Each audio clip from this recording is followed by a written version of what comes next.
मेरा नाम प्रतिमा है। I was just going through news. संभावना सेठ का न्यूज़ देखा। She has filed a complaint against the hospital.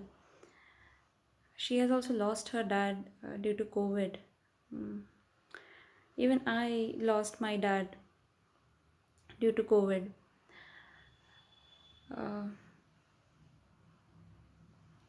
I can relate to her completely, the experience that she had, जो भी उसके साथ हुआ, जैसे भी वीडियोज़ एंड फुटेजेस देखे मैंने, एग्जैक्ट सेम चीज़ मेरे साथ हुआ है। मेरे डैड अराउंड 65 एज के थे, डायबिटिक थे, उन्हें कोविड हुआ था। 4 मई को नागपुर में आरोग्यम हॉस्पिटल में उन्हें एडमिट किया गया O2 बेड पे ICU में। 5 को मैं पुणे से नागपुर पहुंची। पूरा दिन वेट करते रहे, हमें अलाउ नहीं किया उनसे मिलने के लिए। 6 मई को अलाउ किया। माँ PPE किट पहन के दोपहर में गई उनसे मिलने। मम्मी ने पापा से बात की, पूछा पापा से कि कैसा लग रहा है, क्या आप ठीक हो जाओगे, हम घर चलेंगे। तो पापा ने कहा कि हाँ मैं ठीक होना चाहता हूँ, पर कंटिन्यूस कंप्लेन करते रहे कि वहाँ पे उन्हें ट्रीटमेंट अच्छा नहीं मिल रहा है। मेरे पापा हैंडीकैप थे, उनका राइट हैंड नहीं था, बस लेफ़्ट हैंड था, और उनके लेफ़्ट हैंड को बेड से बांध के रखा था। तो फिर मम्मी के बोलने के बाद डॉक्टर ने मम्मी के प्रेजेंस में ही उनका हाथ खोला। डॉक्टर्स ने कहा कि वो बार बार ऑक्सीजन मास्क निकाल देते हैं, इसीलिए हमें उनका हाथ बांध के रखना पड़ता है। उनका ऑक्सीजन सैचुरेशन लेवल उतना कुछ ख़राब नहीं था। 6 to 8 लीटर्स का सिलेंडर लग रहा था, ऑक्सीजन सिलेंडर, एंड उसके बाद 90 के ऊपर कंटिन्यूस मेंटेन हो रहा था।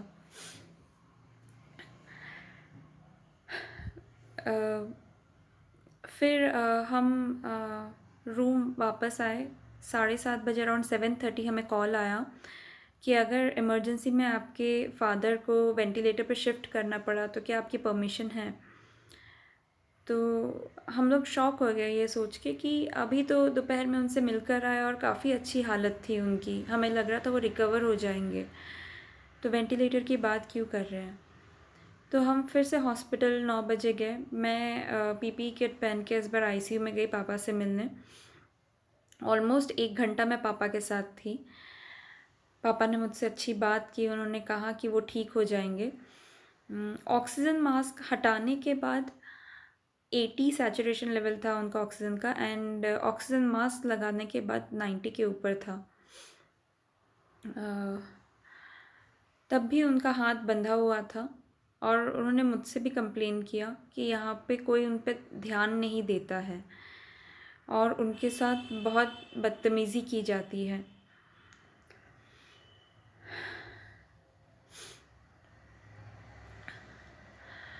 डॉक्टर्स ने मुझसे कहा कि उनको फूड पाइप, नाक से पाइप डालना पड़ेगा ताकि उन्हें खाना खिलाया जा सके, क्योंकि ऑक्सीजन मास्क हटाकर खाना खिलाने से सैचुरेशन लेवल गिर रहा है। पापा को बहुत भूख लग रही थी। वो हमेशा, उनको पानी पीने की बहुत ज़्यादा आदत थी, प्यास भी लगती थी। उन्होंने ये भी कहा कि जब भी वो पानी मांगते उनसे पानी नहीं दिया जाता, तो डॉक्टर्स ने ये कहा कि क्योंकि ऑक्सीजन मास्क हटाना पड़ेगा इसीलिए हम उन्हें पानी नहीं पिलाते हैं।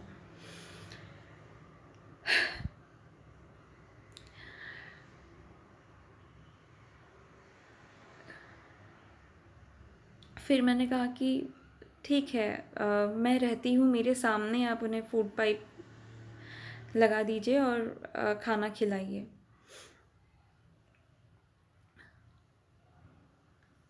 मैं और 3 डॉक्टर्स मिलके, एक डॉक्टर और 2 नर्स मिलके उनके नाक से हमने फूड पाइप एंटर करके उनके पेट तक पहुंचाया। बहुत पेनफुल था उनके लिए, बहुत ज़्यादा पेनफुल, और वो चीज़ मेरे सामने देखना बहुत तकलीफ़ हुई। पर ठीक है, मैं जानती थी कि उससे कम से कम उन्हें खाना जाएगा तो उनकी हेल्थ रिकवर हो जाएगी।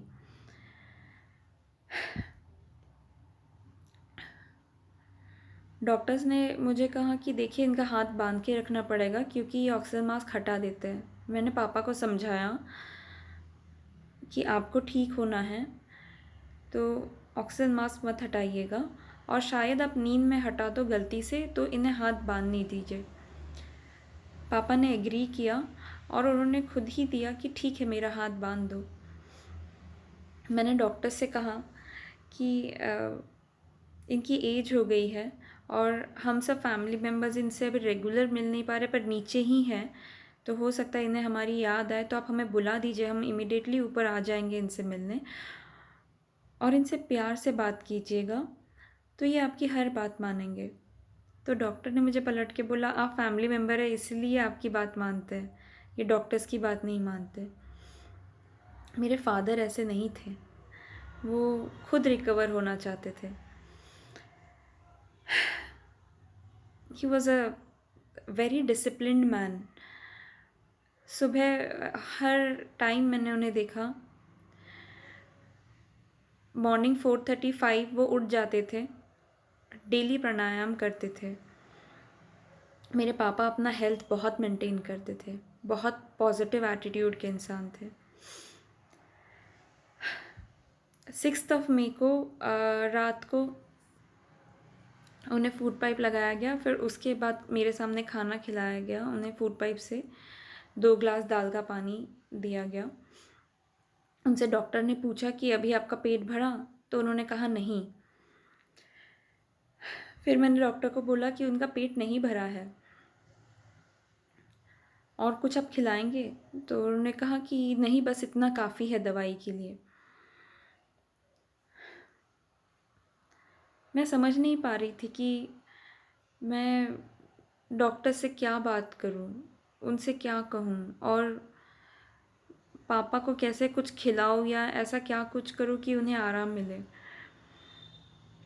काफ़ी देर रुकी रही, फिर मैंने उनसे कहा ठीक है, आप सो जाइए, जब भी आपको याद आए इन्हें बोलिएगा, हमें फ़ोन करके बुला देंगे, हम यही हैं। रात को घर गई, अ, फिर यही सोच के कि अब शायद पापा को रेगुलर खाना मिलेगा और दवाई भी काम करेगी तो वो ठीक हो जाएंगे। फिर अगले दिन मैं हॉस्पिटल आई उनसे मिलने, बैठी रही नीचे रिसेप्शन पे, और मैंने कहा कि पापा से मिलने जाना है। तो उन्होंने कहा कि आईसीयू में इमरजेंसी चल रहा है, तो आप रुके रहिए, हम जैसे ही थोड़ा वहाँ पे फ्री होता है आपको अलाउ करेंगे मिलने के लिए। पूरा टाइम बैठी रही। 4:30 बजे मुझे अलाउ किया गया दोपहर के कि आप जाओ उनसे मिल लो। मुझे डॉक्टर ने बताया कि उन्होंने मॉर्निंग में खुद ही खींच के अपना फूड पाइप निकाल दिया। मुझसे ये बिलीव ही नहीं हुआ क्योंकि उनका हाथ बंधा हुआ था। फूड पाइप मेरे सामने लगाया गया था, प्रॉपर टेप लगाया गया हुआ था उनके नाक के ऊपर, जो इतने आसानी से वो खींच के नहीं निकाल सकते थे।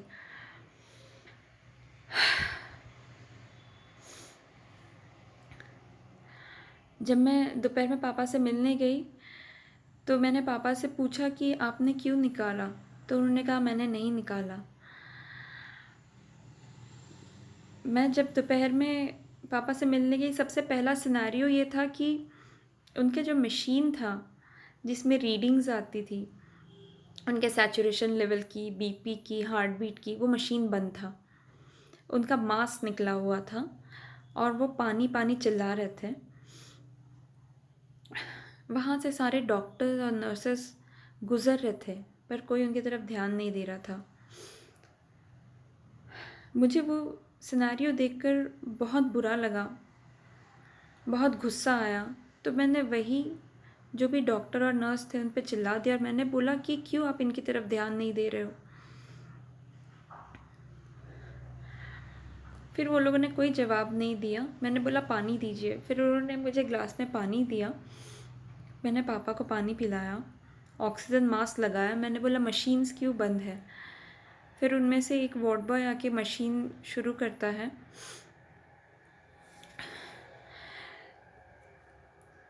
उनका सैचुरेशन लेवल ऑक्सीजन मास्क लगाने के बाद भी 74, 76, 80 इतना हो रहा था, तो समझ नहीं आ रहा था। फिर मैंने वापस से नर्स को बुला के बोला कि इनका सैचुरेशन लेवल ऐसा क्यों है? कल तक तो 90 के ऊपर था। इनके पास सेंट्रलाइज ऑक्सीजन देने का option, I don't know, supply नहीं था।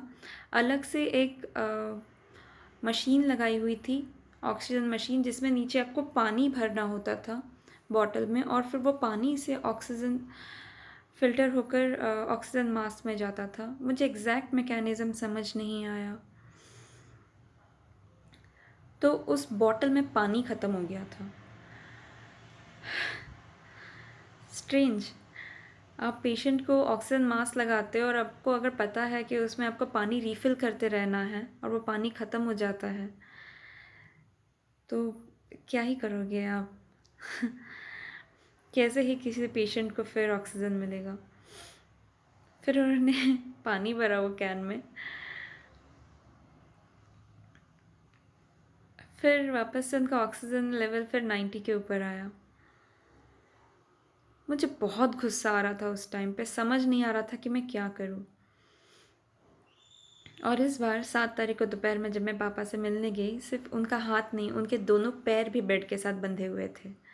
वो अपने पैर भी नहीं हिला पा रहे थे।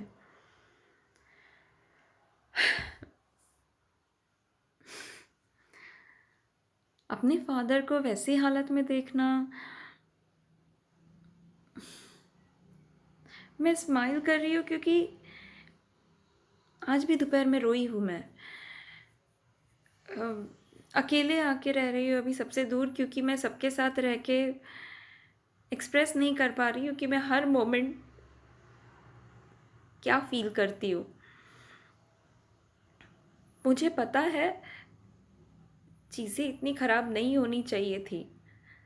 मुझे पता है मेरे फादर क्या थे, कैसे थे, वो कितने स्ट्रॉन्ग थे, वो रिकवर हो सकते थे।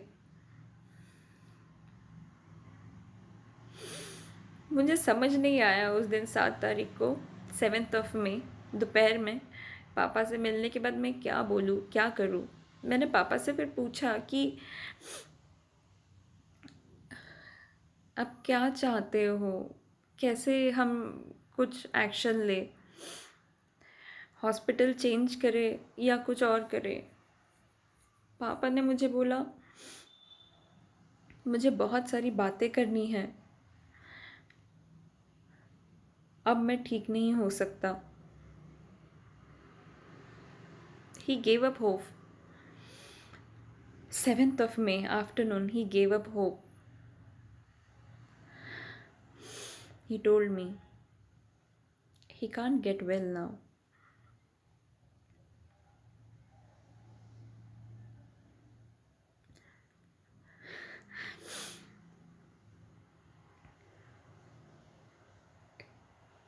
डॉक्टर ने मुझे कहा आप ज़्यादा देर यहाँ पे रुक नहीं सकते हो। तो मैंने डॉक्टर से कहा आप लोग ध्यान नहीं रख रहे हो, कोई इन्हें खाना नहीं खिलाता है, पानी नहीं पिलाता है, इनके ऑक्सीजन लेवल का आप ध्यान नहीं रखते हो।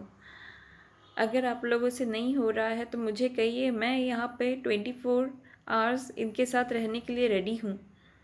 उन्होंने कहा नहीं, ये कोविड आईसीयू है, यहाँ पे हम पेशेंट के किसी भी रिलेटिव को या किसी भी आउटसाइडर को अलाउ नहीं करते हैं रहने के लिए।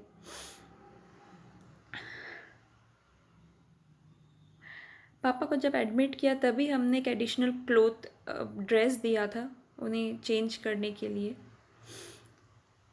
चेंज नहीं किया गया। मैंने सिस्टर को, डॉक्टर को बोला कि क्यों नहीं चेंज कर रहा है।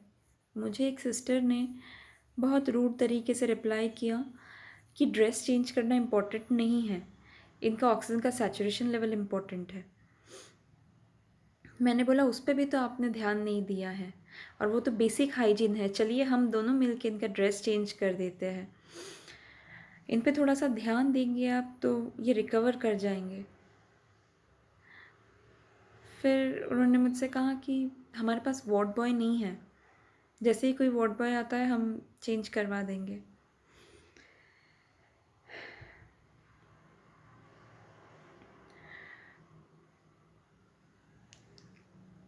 फिर वहाँ से निकल के हम घर गए, मैं और मम्मी।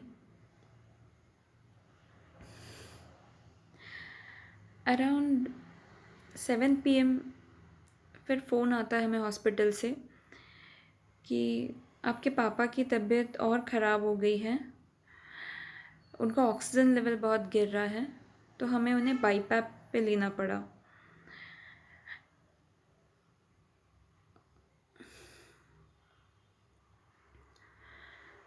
मुझे समझ नहीं आ रहा था कि क्या करें।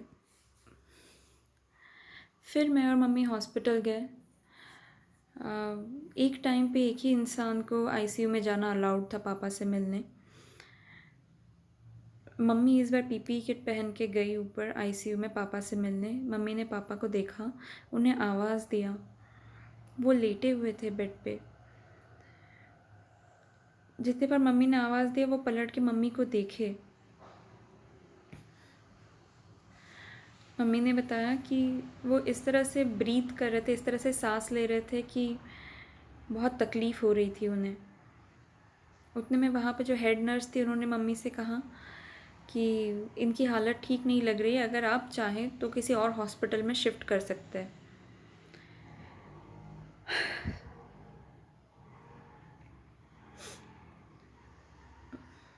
मम्मी थोड़ी देर रुकी, फिर नीचे आई मेरे पास।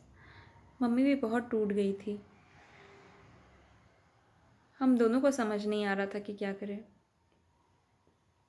और मम्मी पूरा टाइम मुझे बोल रही थी कि तुमने दोपहर में डॉक्टर्स से क्या कहा, तुमने ऊपर किसी पे कोई गुस्सा तो नहीं उतारा।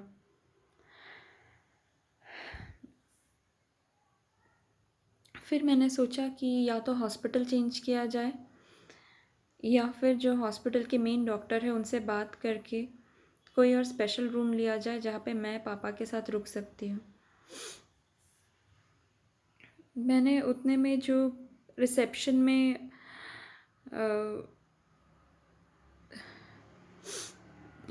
पेशेंट के रिलेटिव से काउंसलिंग करते उनसे बात की, जिनसे कंसल्ट करके हम उस हॉस्पिटल में पापा को एडमिट किए थे।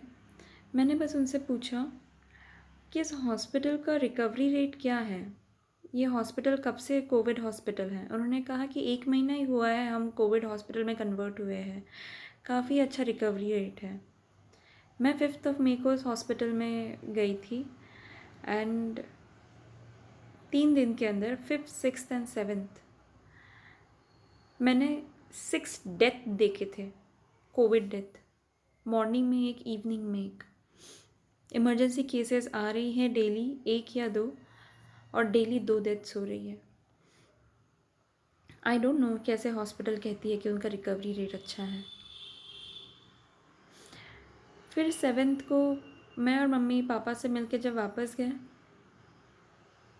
हम दोनों ही बहुत बेचैन हो गए थे, कुछ समझ नहीं आ रहा था कि क्या करें। मैं सो ही नहीं पा रही थी, कंटिन्यूस देख रही थी कि बाहर से किससे हेल्प मिले, क्या सॉल्यूशन निकले, कैसे कुछ किया जाए। रात को 1:30 कॉल आता है हॉस्पिटल से और मुझे बोलते हैं कि आपके पापा क्रिटिकल हो गए हैं, उनका ऑक्सीजन लेवल 19 हो गया है, आप आ जाइए हॉस्पिटल। मुझे ये पता था कि we have lost him now, because 19 अभी तक अगर इन्होंने कुछ नहीं किया तो अब 19 पे ये क्या करेंगे। मैंने मम्मी को कुछ नहीं बोला, बस इतना बोला अब तैयार हो जाइए, हॉस्पिटल जाना है।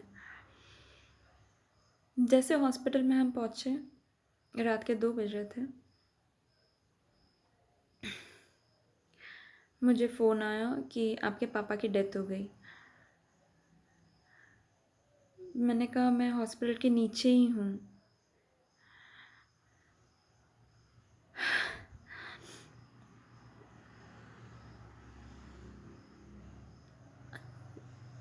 आई डोंट नो किसे ब्लेम करे। उनकी डेथ नहीं होनी चाहिए थी बिकॉज़ उनके रिपोर्ट्स उतने क्रिटिकल नहीं थे।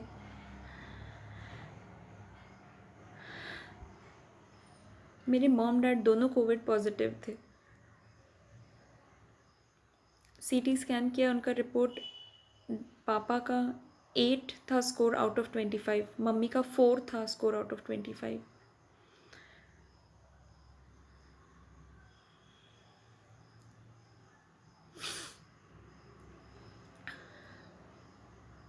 पूरी रात वहाँ पे हॉस्पिटल में मम्मी रो रो के सो गई। उनका बीपी हाई हो गया था, 190 200 हो चुका था। पूरी रात मैं खड़ी रही बस। नेक्स्ट डे म्यूनसिपाल्टी वाले आए, फिर उसके बाद पापा की बॉडी को हम ले गए।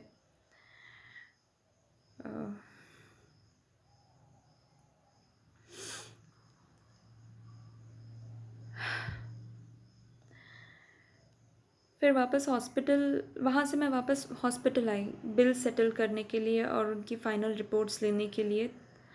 मैंने हेड डॉक्टर, जो हॉस्पिटल के मेन ओनर थे, हेड थे, उनसे बात की। मैंने उनसे कहा कि मेरे पापा तो नहीं रहे अब, पर मैं जानती हूँ उनकी डेथ नहीं होनी चाहिए थी। वो रिकवर होना चाहते थे, वो रिकवर हो सकते थे। आप लोग की सर्विस ठीक नहीं है, आपकी टीम केयरलेस है। उनके मशीन्स बंद थे, उन्हें टाइम से ऑक्सीजन ठीक से नहीं दिया जा रहा था, उन्हें खाना नहीं खिलाया जा रहा था। उन्होंने मुझसे कहा कि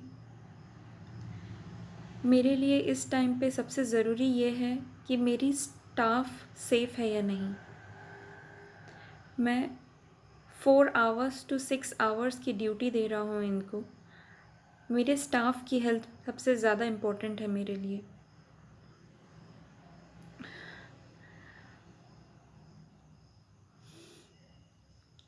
मैंने उनसे कहा कि ठीक है, मेरे पापा तो अब चले गए, अब तो वापस नहीं आएंगे, पर अगर इस तरह का ट्रीटमेंट है आप लोगों का, तो उससे अच्छा आप मत लीजिए पेशेंट्स, और अगर ले रहे हैं तो उन्हें क्योर कीजिए।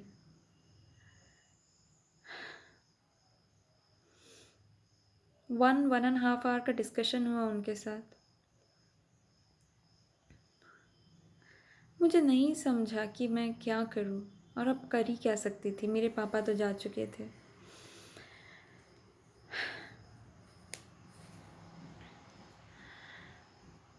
सेवेंथ ऑफ मई रात को पापा की डेथ हुई।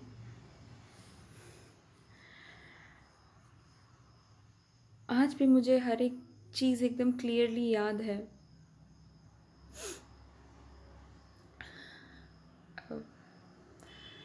न्यूज़ में काफ़ी जगह पे ये हो रहा है कि डॉक्टर्स को पीटा जा रहा है, काफ़ी कुछ हो रहा है। बहुत सारे लोग बोल रहे हैं ऐसा नहीं करना चाहिए।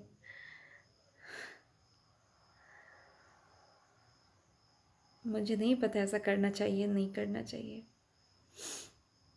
कुछ लोग हॉस्पिटल्स के अगेंस्ट केस कर रहे हैं, डॉक्टर्स के अगेंस्ट केस कर रहे हैं।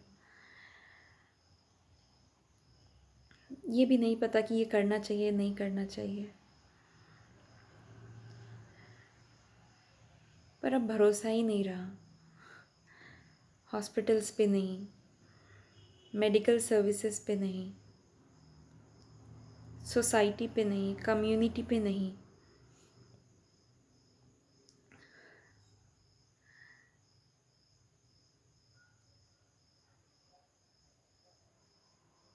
बुरा लगता है कि पापा नहीं रहे।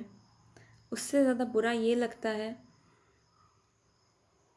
कि उनके साथ जो बर्ताव किया गया वो डिज़र्व नहीं करते थे मेरे पापा।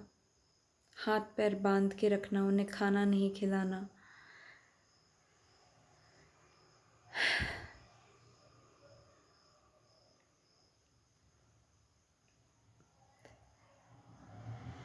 आई थिंक काफ़ी कुछ बोल चुकी हूँ।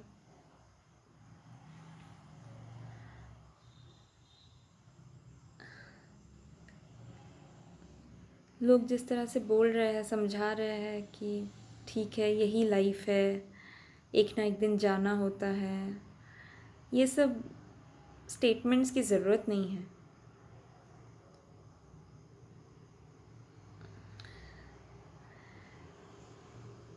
अगर आप कुछ कर सकते हो तो जो लोग अभी क्रिटिकल हो रहे हैं या जिन्हें अभी बचाया जा सकता है, प्लीज़ उन पे ध्यान दीजिए। स्टेटमेंट्स मत पास कीजिए। समय के साथ हम संभल जाएंगे। हम जितने भी लोग टूटे हैं, हमारे पेरेंट्स को कोविड हुआ है या फैमिली मेम्बर में किसी को कोविड हुआ है और जो नहीं रहे अभी, आप ये समझने की कोशिश कीजिए और सिस्टम को सुधारने की कोशिश कीजिए कि किसी की लापरवाही के कारण कोई ना मर रहा हो। क्योंकि अगर मेडिकल सिस्टम्स, नर्सेस, डॉक्टर्स ये सोच के सर्विस दे रहे हैं कि पहले हम अपनी जान बचाए, तो आप मत दीजिए सर्विस। आप ऑनलाइन सर्विस शुरू कर दीजिए। ऑनलाइन मेडिसिन प्रिस्क्राइब कर दीजिए।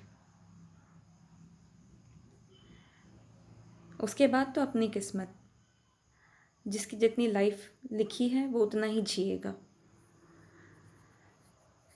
पर आप इमरजेंसी केसेस ऐसे एक्सेप्ट करके अपनी आंखों के सामने पेशेंट को रख के तड़पा तड़पा के मत मारिए।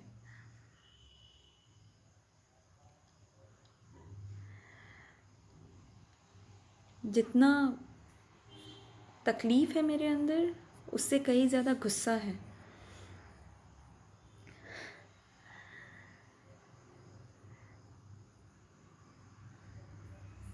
ये नहीं एक्सपेक्टेड था डॉक्टर्स से, हॉस्पिटल से।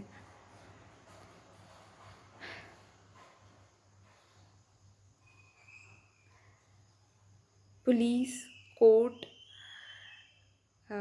अभी किसी को पकड़ के पीटना या कोई केस फाइल करना, केस करना, इससे हमारे पेरेंट्स वापस नहीं आएंगे। पर अगर कोई जजमेंट देना चाहता है ऐसे केसेस पे, तो कोई ऐसा जजमेंट दीजिए कि आगे और इस तरह से कोई ना तड़प तड़प के मरे।